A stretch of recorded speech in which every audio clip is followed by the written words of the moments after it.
Assalamualaikum warahmatullahi wabarakatuh. Kami dari kelompok Pasir Kuarsa dari Ganesha Bahan Galian dari Teknik Pertambangan Unsri angkatan 2024. Di sini kami akan menjelaskan tentang bagaimana sih pasir kuarsa itu terjadi ataupun proses-prosesnya. Kami beranggotakan saya Rafiq Adlan Hakim dengan ujung NIM 116. Saya Felixita Ivanasya dengan ujung NIM 100.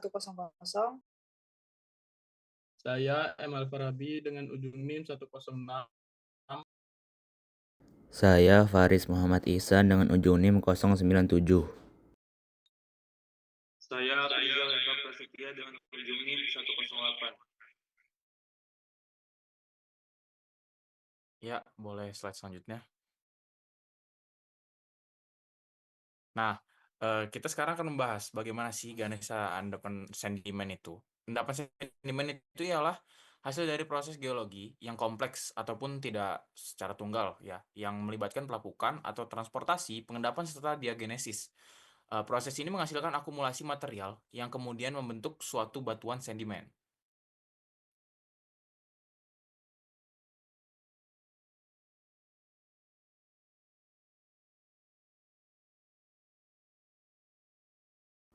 Kemudian klasifikasi endapan sedimen yang memiliki 3. Yang pertama berdasarkan ukuran butir, seperti pasir yang 0,062 sampai 2 mm.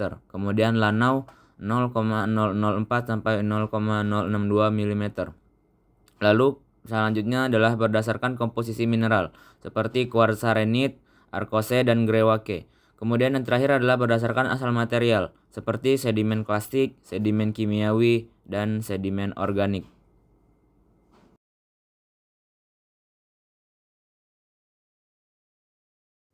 Kemudian proses pembentukan endapan sedimen terdiri dari yang pertama adalah pengendapan atau deposisi. Terjadi ketika energi agen transportasi menurun sehingga partikel sedimen tidak lagi dapat diangkut. Kemudian yang kedua adalah diagenesis. Sedimen mengalami kompaksi dan penyemanan akibat tekanan dari lapisan di atasnya. Kemudian yang ketiga adalah pelapukan atau weathering. Proses penghancuran batuan asal menjadi partikel-partikel kecil yang melalui pelapukan fisik seperti fragmentasi mekanis, kimia seperti reaksi kimia dan air atau udara, dan biologi seperti aktivitas organisme. Yang terakhir adalah transportasi. Material hasil pelapukan diangkut oleh agen transportasi seperti air, angin, es, atau gravitasi.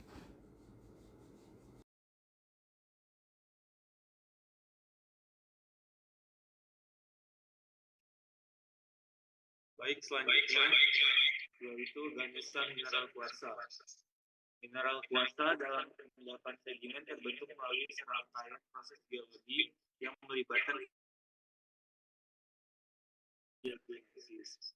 Kuarsa yang memiliki komposisi kimia SO2 adalah mineral yang sangat stabil secara kimiawi dan fisik, sehingga mampu bertahan dalam berbagai kondisi lingkungan. Kuarsa biasanya berasal dari batuan batu seperti granit, batuan metamorf seperti sekis kuarsa, atau bahkan batuan sedimen lebih tua. Melalui proses pelapukan batuan asal, kuarsa dilepaskan sebagai butiran pasir atau sedimen kecil. Karena sifatnya yang tahan terhadap pelapukan kimia dan abrasi mekanis, kuarsa sering terakumulasi dalam endapan sedimen plastik seperti pasir dan batu pasir.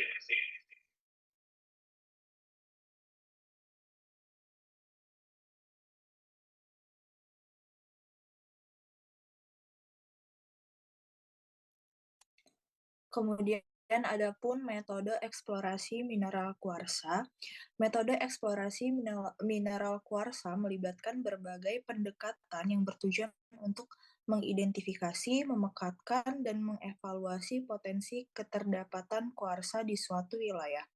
Dimulai dengan eksplorasi pendahuluan atau prospeksi yang bertujuan untuk menentukan lokasi potensial melalui metode tidak langsung seperti penginderaan jauh atau remote sensing.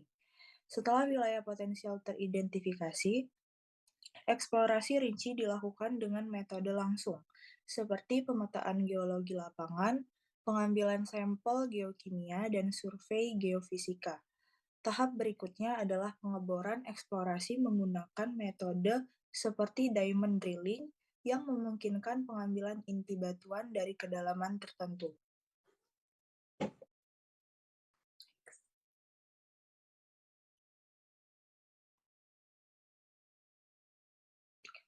Lalu ada pun metode eksplorasi mineral kuarsa pada tambang terbuka. Umumnya digunakan untuk endapan kuarsa yang dekat dengan permukaan tanah, seperti endapan pasir, kuarsa, dan kuarsit. Prosesnya dimulai dengan membersihkan lahan dari vegetasi dan lapisan tanah penutup atau overburden menggunakan alat berat seperti bulldozer dan ekskavator. Kemudian material kuarsa diekstraksi dengan menggunakan alat penggali atau peledakan terkontrol tergantung pada kekerasan batuan. Setelah itu, material diangkut ke fasilitas pengolahan. Setelah diekstraksi, material kuarsa umumnya mengalami proses pengolahan untuk meningkatkan kualitas dan memisahkan kuarsa dari pengotor. Proses pengolahan dapat mencakup penghancuran atau crush, penggilingan atau grinding, pencucian atau washing, pemisahan gravitasi, flotasi atau pemisahan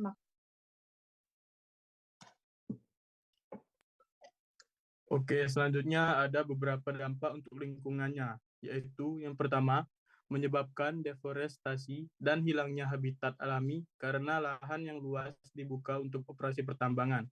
Yang kedua, proses penggalian dan pengangkutan material kuarsa juga berkontribusi pada erosi tanah dan sedimentasi yang dapat mencemari badan air di sekitarnya dan mengganggu ekosistem akuatik. Dan yang ketiga, debu yang dihasilkan selama penambangan dan pengolahan kuarsa dapat mencemari udara dan berpotensi menyebabkan masalah kesehatan pernapasan bagi pekerja tambang dan masyarakat sekitar.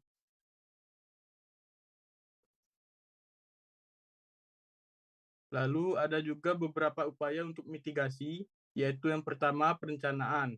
Dengan studi kelayakan lingkungan yang komprehensif untuk mengidentifikasi potensi dampak dan merumuskan rencana pengelolaan lingkungan yang efektif. Yang kedua, pengelolaan lahan dengan penekanan pada praktik penambangan selektif yang meminimalkan pembukaan lahan dan gangguan terhadap habitat alami. Dan yang terakhir, pengendalian erosi dengan penerapan teknik seperti pembuatan teras, saluran drainase, dan kolam pengendapan untuk pencegahan pencemaran air.